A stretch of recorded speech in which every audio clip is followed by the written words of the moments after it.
Hello everyone, welcome back to my channel Harna Spoken English. ఈ రోజు వీడియోలో Telugu to English meanings examples తో సహా నేర్చుకుందాం. సో వీడియో ఎక్కడ స్కిప్ చేయకుండా ఎండ్ వరకు చూడడానికి ట్రై చేయండి. ముందుగా ప్రీవియస్ వీడియోలో నేను మిమ్మల్ని అడిగిన క్వశ్చన్స్ కి ఆన్సర్స్ చూద్దాం.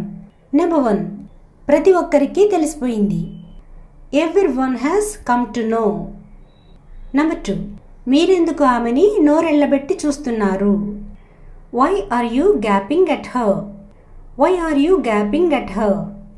ఈ రోజు వీడియోలో మీకు ఉండబోయే క్వశ్చన్స్. నెంబర్ 1, నా మీద ఒట్టు వేయి ఆమెతో మాట్లాడనని. నెంబర్ 2, ఈ పని చేయడం నీకు సెట్ అవ్వదు. నెంబర్ 3, పిల్లలు కార్టూన్ చూడడంలో మునిగిపోయారు. సో ఈ తెలుగు సెంటెన్సెస్ ఇంగ్లీష్లో ఎలా చెప్పాలో కమెంట్ సెక్షన్లో తెలియచేయండి.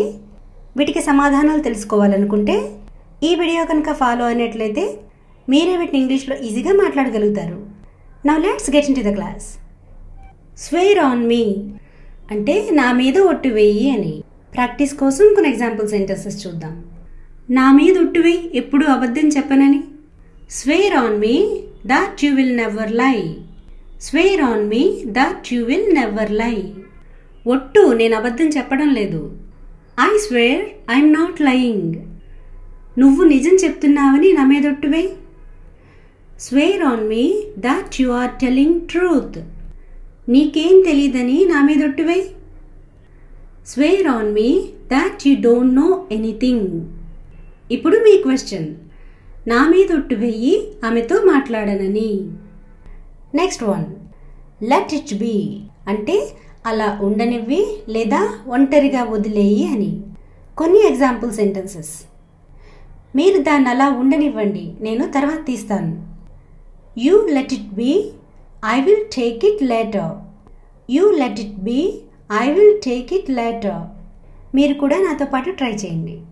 మీరు అలా వదిలేయండి, అది నేను చేస్తాను. You let it be, I will do it. అతన్ని అలా వదిలేయండి, అతనికి ఏం కావాలో అతనికి తెలుసు. Let him be, he knows what he wants. Let him be, he knows what he wants. నన్నిలా వదిలేయండి లేదా నన్నిలా ఉండనివ్వండి. Let me be, let me be. Next 1, doesn't befit you అంటే నీకు సెట్ అవ్వదు అని. Example sentences. ఏడుపు నీకు సెట్ అవ్వదు. It doesn't befit you to cry. It doesn't befit you to cry. అబద్ధాలు చెప్పడం మీకు సెట్ కాదు. It doesn't befit you to lie. దెబ్బలాట నీకు సెట్ అవ్వదు. It doesn't befit you to fight. అలక నీకు సెట్ కాదు. It doesn't befit you to sulk. ఇప్పుడు మీ క్వశ్చన్, ఈ పని చేయడం నీకు సెట్ అవ్వదు. నెక్స్ట్ 1, సో కాల్డ్ అంటే పేరుకి మాత్రమే లేదా నామ మాత్రమే అంటుంటారు కదా. Example sentences. ఆమె పేరుకి మాత్రమే స్నేహితురాలు. కొంతమంది ఫ్రెండ్స్ అయినా లేకపోతే రిలేటివ్స్ అయినా పేరుకు మాత్రమే ఉంటారు, వాటి వల్ల ఏ ఉపయోగం ఉండదు కదా. సో అలాంటి సందర్భంలో వాడతాం. She is just a so called friend. She is just a so called friend. అతను పేరుకి మాత్రమే భర్త. He is just a so called husband. ఆమె పేరుకి మాత్రమే teacher. She is a so called teacher. Last 1, engrossed in అంటే లీనమైపోవడం లేదా మునిగిపోవడం.